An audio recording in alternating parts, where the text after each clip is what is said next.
So hello guys, welcome to the new video. तो इस video में हम डिस्कस करने जा रहे हैं बीएफएस एंड डीएफएस ट्रैवर्सल्स। ये क्या है? ये ट्रैवर्सल टेक्निक्स हैं फॉर योर ग्राफ्स।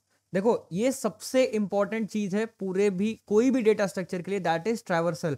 अगर आप कोई भी डेटा स्ट्रक्चर को ट्रैवर्स नहीं कर सकते या उसमें आप छानबीन नहीं कर सकते, ट्रैवर्सल को अगर और सिंपल वे में बोलें तो इसका मतलब ये बोल सकते हैं कि मैं उसकी छानबीन अगर ना कर पाऊं तो वो डेटा स्ट्रक्चर कोई काम का नहीं। ठीक है। So BFS and DFS traversal are the backbone for every operation that you would be performing on graphs। ठीक है, ये हमेशा याद रखना। यही चीज मैंने यहां पे लिखी है। एक पॉइंट और याद रखना, BFS इंप्लीमेंट किया जाता है, कलर चेंज कर लेंगे।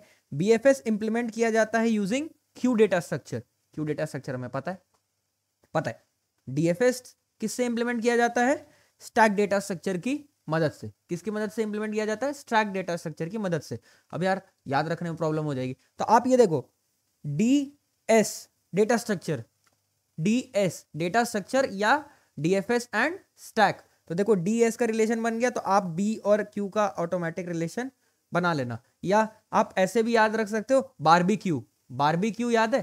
BBQ, barbecue. तो देखो, BFS में क्या यूज होता है? Q और DS, फिर आप अपना रिलेशन बना लेना। 2-3 ट्रिक्स बता दी, अब आपको जो अच्छा लगे वो यूज कर लो, अपनी ट्रिक्स खुद से बना लो, इट डजेंट मैटर। ठीक है, सो हम स्टार्ट करते हैं। पहले मैं आपको एक बार बैकग्राउंड बना के देता हूं, BFS और DFS होता क्या है। ठीक है, लेक्चर थोड़ा सा लंबा होगा लेकिन प्लीज मेरे साथ बने रहना, आपको BFS और DFS पूरा क्लियर करके देता मैं। देखो, आप क्या हो? एक हीरो हो। आप क्या हो? हीरो हो। इधर मैं BFS एक्सप्लेन करता और इधर मैं क्या करता? DFS एक्सप्लेन करता। आप हीरो हो, आपने क्या किया कि ये सब क्या है? चोर की फैमिली है। चोर की फैमिली है, मतलब ये सबसे बड़ा चोर, फिर उससे छोटा, उससे छोटा, उससे भी छोटा, उससे भी छोटा, उससे भी छोटा, उससे भी छोटा। ठीक है, तो आपने क्या किया कि आप ना BFS में बहुत इंटरेस्टेड हो, मतलब आप ब्रेड्थ फर्स्ट सर्च ट्रैवर्सल में बहुत इंटरेस्टेड हो। तो मेरे हीरो ने क्या किया, पहले इस चोर को पूरी तरह से मिटा दिया। इस चोर को पूरी तरह से मिटा दिया। ठीक है, अब वो किस पे आया? उसके एडजेसेंट नोड्स पे। एडजेसेंट नोड्स कौन सी है? ये वाली और ये वाली। ठीक है, अब उसने क्या किया? इन दोनों को भी मिटा दिया। करेक्ट। अब वो नेक्स्ट एडजेसेंट नोड्स पे आया, किसके? इसके पे। इसके पे आया, ये मिले और ये मिले, इन दोनों को भी मिटा दिया। अब फिर वो इसमें इस पे आया, अब इनमें से इसको मिटा दिया और इसको मिटा दिया। मतलब आप ये देख रहे हो, पहले ये पूरा लेवल निपटाया, फिर ये पूरा लेवल निपटाया और फिर ये पूरा लेवल निपटाया। जी हाँ, ये क्या है? Level order traversal of trees है। याद आया? 3 मिनट की वीडियो थी, बहुत ही छोटी वीडियो बनाई थी लेकिन वो बहुत ही इंपॉर्टेंट वीडियो थी। ठीक है, आई होप आपको याद आया होगा। अब सेम चीज हम इधर लेते हैं, सेम चोर वाला एग्जाम्पल इधर लेते हैं। ठीक है, अब हमारे हीरो ने क्या किया? मेरे हीरो ने बोला नहीं यार, मेरे हीरो ने क्या बोला कि मैं मेन चोर को मिटाया, अब मैं उसके एडजेसेंट पे आया। कौन से 2 एडजेसेंट हैं? उसने बोला मैं ये वाले एडजेसेंट को पहले निपटाऊंगा। उसने निपटा दिया, उसने निपटा दिया। अब किस पे आया? किसने उसको अभी निपटाया ना, उसके एडजेसेंट पे गया। मतलब उसने इसको निपटाया ना, तो अब इन दोनों एडजेसेंट को देखा। अब उसने इसमें से भी डिसाइड किया किसको, कि मैं इसको निपटाऊंगा। किसको निपटाऊंगा? इसको निपटाऊंगा। इसको भी उसने खत्म कर दिया। ठीक है, तो आप पैटर्न ऑब्जर्व करो, पैटर्न ऑब्जर्व करो। ये देखो, ये पूरा डेप्थ में आ रहा है। मतलब पहले एक लाइन से खत्म करूंगा, फिर उसके बाद दूसरे पे जाऊंगा। क्या किया? एक लाइन से पहले पूरा खत्म किया, फिर उसके बाद दूसरे पे गया। अब ये खत्म हो गया, अब ये इस पे वापस आया कि यार देख रहा है ये भी खत्म है। अब इसके नेक्स्ट एडजेसेंट को देखा, इसको निपटा दिया। ठीक है, ये खत्म, ये खत्म, बैक ट्रैक, वापस आया, फिर यहां से यहां पे आया। अब नेक्स्ट एडजेसेंट कौन सा? ये, इसको निपटा दिया। फिर से 2 ऑप्शंस मिले, उसने कोई एक चूज करके इसको निपटा दिया। फिर से वापस आया, देखा, फिर इस पे आया और इसको निपटा के वापस वापस जाके घर पहुंच गया। तो डेप्थ फर्स्ट समझा? पहले पूरे डेप्थ में चले जाओ, मतलब पूरी तरह से निपटा दो एक लाइन से, फिर उसके बाद वापस जाके जो बचे हुए हैं ना कीड़े मकोड़े, उनको निपटाओ। सो ये कौन सा था? DFS। लेकिन BFS में क्या था? मैं पूरा एक लेवल खत्म कर दूंगा, फिर उसके बाद दूसरे लेवल खत्म करूंगा, फिर पूरा तीसरा लेवल खत्म करूंगा। ठीक है, आपकी लाइफ आप बोल सकते हो कि DFS जैसी है।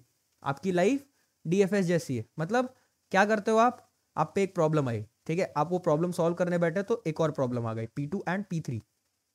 ठीक है, फिर आप P2 सॉल्व करने बैठते हो, फिर P2 सॉल्व किया, फिर और प्रॉब्लम्स आ जाती है P4 एंड P5, फिर आप P4 सॉल्व करते हो, P4 सॉल्व किया, मान लो P4 सॉल्व हो गए, फिर आप P2 पे वापस आते हो, फिर देखते हो यार P5 भी है, P5 भी सॉल्व करते हो, फिर P2 सॉल्व करते हो, then you come back to P1, फिर P1 से आप देखते हो कि P3 भी बचा हुआ है, P3 सॉल्व करते हो, then you come back to the final problem that is P1, फिर आप सारी प्रॉब्लम्स आपकी सॉल्व होती है। ठीक है, सो ये मैंने छोटा सा एक DFS और BFS का बैकग्राउंड बना के दिया आपको। अब हम स्टार्ट करते हैं actual implementation of breadth first search. देखो ये जो इंप्लीमेंटेशन है ना, ये आपको कोई कोडिंग ट्यूटोरियल देखोगे किसी का भी तो वो भी ऐसे ही समझाएंगे। ठीक है, एक तरीका है कन्वेंशनल आपको बताना और एक तरीका है ऐसे बताना। So I prefer this one, आपको ये एग्जाम में भी हेल्प करेगा, और अगर if you are trying for the code तो आपको ये कोड भी समझ आ जाएगा अगर आपने ये इंप्लीमेंटेशन समझी तो देखो इनिशियली आपको ऐसा बनाना है, कैसा ग्राफ दिया रहेगा, ग्राफ दिया है, आप क्या बनाओ, एक क्यू बनाओ, कितने साइज का, जितने नोड्स हैं उतने साइज का क्यू बना लो। ठीक है, 5 नोड से मैंने 5 साइज का क्यू बना लिया। और एक क्या बनाया यार, ये क्या है, विजिटेड एरे, मतलब ये क्या बताएगा कि मैंने अपनी नोड को विजिट किया है या नहीं। ठीक है, कितने साइज की बनानी है यार, ये भी 5 साइज की बनाओगे, है ना। अब आप ये देखना, इंडेक्सिंग से परेशान मत होना कि अरे यार भैया आपने यहाँ पे 1 क्यों लिख दिया, 0 से इंडेक्सिंग स्टार्ट होती है। देखो एल्गोरिदम एक्सप्लेन करते टाइम आप 1 बेस्ड इंडेक्सिंग भी यूज कर सकते हो, 0 बेस्ड भी, इट डजेंट मैटर, लेकिन कोडिंग के टाइम पे यूजुअली 0 वाली यूज होती है। ठीक है, 1 वाली यूज करते हैं हम। 1 बेस्ड इंडेक्सिंग आपको नोड से रिलेट करने में भी हेल्प करेगा। तो फर्स्ट इंडेक्स किसको रिप्रेजेंट कर रहा है, V1 को, सेकेंड V2 को, एंड सो ऑन। ठीक है, इतना क्लियर है। तो मैंने यहाँ पे क्या किया, आप यहाँ पे ऑब्जर्व करो, ये इनिशियल कंडीशन थी, मैंने यहाँ पे क्या किया, मैंने अपने क्यू में क्या डाला, V1। अब ये बात याद रखना कि आप कोई भी नोड से स्टार्ट कर सकते हो, आप कोई भी नोड से स्टार्ट करते हो, कोई भी नोड से कर सकते हो, डजेंट मैटर। मैंने किससे स्टार्ट किया, V1 से। किससे स्टार्ट किया, V1 से।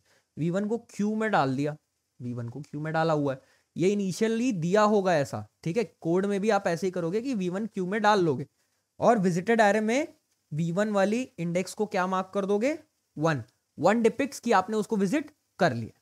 ठीक है, आप बोलोगे यार विजिटेड एरे का काम क्या है, समझा रहा हूं, रुक जाना, थोड़ा साथ बने रहो बस। ठीक है, 1 मार्क कर दिया। अब क्या करो, क्यू में से 1 को पॉप, V1 को पॉप करो, क्यू में से V1 को बाहर निकाल दो, क्यू में से V1 को बाहर निकाल दो। ठीक है, और आउटपुट में क्या लिख दो, V1, और आउटपुट में क्या लिख दो, V1। अब क्या करना है, V1 के जो एडजेसेंट नोड्स हैं, एडजेसेंट नोड मतलब जो डायरेक्ट उससे जुड़े हुए हैं, कौन कौन जुड़ा है, ये वाले देखो कौन जुड़ा है, V2 एंड V5। तो V2 और V5 को आप किस में पुश कर दो, किस में इंसर्ट कर दो, क्यू में। तो V2 और V5 को क्यू में इंसर्ट कर दो। ठीक है, इंसर्ट कर दिया, और उनको क्या मार्क कर दो, 1। विजिटेड एरे में उनको मार्क कर दो 1। क्या मार्क कर दिया मैंने, 1। ठीक है, अब हम फिर से सेम सिचुएशन लेते हैं। ये स्टेप आपको हर नोड के लिए अब करते रहना है। ठीक है, अब आपको हर नोड के लिए ये करते रहना है। Just a second guys, something ऐसा कुछ स्टेट था इसका, ऐसा कुछ स्टेट था, इतना क्लियर है। अब क्या करेंगे यार, अब क्या करेंगे हम, आउटपुट में हमारे क्या है, V1 है। अब आप क्या पॉप करोगे, V2 पॉप करोगे, V2 पॉप करके आउटपुट में V2 लिख दो, लिख दिया। ठीक है, अब क्या करेंगे यार, अब V2 के नेबर्स देखो ना, V2 के नेबर्स कौन कौन है, V2 के साथ वाले कौन है, आप मुझे बता पाओगे क्या, हाँ हम बता देंगे, V2 के साथ वाले कौन है, ये देखना, V3 भी है, और V1 भी है, और V5 भी है। कौन कौन है, V1, V3 एंड V5। अब आप बोलोगे यार मैं ऐड कौन कौन से करूं, क्या मैं V1 ऐड करूं, नहीं ऐड कर सकते। क्यों, ये किससे पता चल रहा है मेरे को V1 नहीं ऐड करना है, विजिटेड एरे की मदद से। विजिटेड एरे की मदद से कोई भी नोड ऐड करने से पहले आप विजिटेड एरे में चेक करोगे कि मैंने उसको विजिट किया है या नहीं किया है। यार फिर से क्यों मैं V1 को ऐड करूं, अब मेरे को बताओ, क्या मैं V5 को फिर से ऐड करूं, कोई जरूरत नहीं, V5 अगेन विजिटेड है। सो अब सिर्फ मेरे को क्या ऐड करना है, V3, और V3 को क्या मार्क कर दो, सॉरी V3 को क्या मार्क कर दो, 1। V3 को क्या मार्क कर दिया मैंने, 1। ठीक है, now I take the same thing again and I paste it here again, same situation, V2 हमारा जा चुका है, V2 हमारा जा चुका है। ठीक है, अब कौन आया? V5। आउटपुट में लिख दो V1, V2 and V5। V5 को 1 मार्क कर दिया है ऑलरेडी, अब आउटपुट में भी लिख दिया। नेक्स्ट स्टेप क्या है? V5 के एडजेसेंट मित्र मंडल देखो, एडजेसेंट कौन कौन है? V1 भी है, V1 भी है, V2 भी है, V3 भी है, V4 भी है। देखो V1 भी है, V2 भी है, V3 भी है और V4 भी है। ठीक है, तो अब आप मेरे को बताओ मेरे को कौन कौन सा ऐड करना चाहिए। आप मेरे को बताओ मेरे को यहाँ से कौन कौन सा ऐड करना चाहिए। क्या मैं V2 करूँ? मेरे को बताओ। नहीं कर सकते क्योंकि विजिटेड एरे में वो बाय डिफॉल्ट क्या मार्क्ड है? 1। ठीक है, क्या मैं V3 करूँ? नहीं, फिर से विजिटेड एरे में वो क्या मार्क्ड है? 1। अब आप मेरे को बताओ क्या मैं V1 ऐड करूँ? नहीं, V1 भी ऐड नहीं कर सकते, विजिटेड एरे में क्या मार्क्ड है? वो 1। तो बचा कौन? V4। बचा कौन? V4। कौन बचा? V4। तो अब मैं किसको ऐड करूंगा? V4 को ऐड कर दूंगा अपने इसमें, है ना। और V4 को क्या मार्क कर दूंगा? 1। V4 को मैंने क्या मार्क कर दिया? 1। ठीक है, इतना क्लियर है? Now I again take the same case.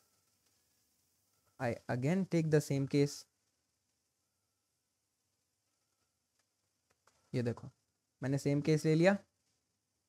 ठीक है, और एक चीज याद रखना कि ये जगह खाली हो रही है और V3 और V4 आगे शिफ्ट हो जा रहे हैं। डायग्रामेटिकली थोड़ा गलत दिख रहा है लेकिन कंफ्यूज मत होना, पहले ही बता रहा हूं आपको। अब कौन बचा? Q में हमारे V3 बचा है। Q का याद है ना, फीफो होता है भाई, जो पहले आया वो पहले बाहर भी जाएगा। तो V3 पहला है ना, तो V3 को भी बाहर हटाओगे। ठीक है, तो V1 हो गया था, V2 हो गया था, V5 हो गया था, V3 हो गया था। फिर से V3 के एडजेसेंट देखो ग्राफ में कौन कौन है?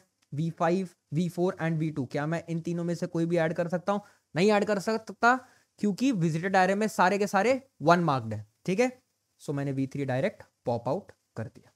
क्लियर? इतना क्लियर? अब क्या करूं यार? अब कौन बचा Q में? Q में मेरे को आप बताओ कौन बचा? V4 बचा। अब V4 को पॉप करो, V1, V2, V5, V3 and V4 output में मैंने लिख दिया। ठीक है, अब V4 के एडजेसेंट देखो यार, V4 के एडजेसेंट कौन है? V5 है, V3 है। क्या मैं V5 और V3 ऐड कर सकता हूं अपने Q में? नहीं महाराज, मैं नहीं ऐड कर सकता। क्यों नहीं ऐड कर सकते यार? क्योंकि V3 और V5 विजिटेड एरे में ऑलरेडी क्या मार्क्ड है? 1 मार्क्ड है। सो इसलिए हमारा Q अब क्या हो गया? यहां से देखो एम्प्टी। क्या Q में कुछ और बचा है? नहीं बचा है। सो इसलिए हमारा Q क्या हो गया? एम्प्टी। और ये हमारा क्या आ गया? BFS traversal. ये हमारा क्या आ गया? BFS traversal. वीडियो थोड़ा सा लंबा हो रहा है, बहुत ज्यादा लंबा नहीं खींचेंगे। DFS वाला वीडियो मैं नेक्स्ट उसमें एक्सप्लेन कर दूंगा। ये वीडियो थोड़ा सा लंबा हुआ क्योंकि मैंने आपको बैकग्राउंड भी समझाया, थोड़ा सा एक्सप्लेन भी किया, इसलिए लंबा हो गया है। लेकिन डोंट वरी, DFS वाला वीडियो इससे छोटा रहेगा। ठीक है, सो गाइस इस वीडियो के लिए इतना ही रखते हैं, मिलते हैं नेक्स्ट वीडियो में। Till then take care and bye bye.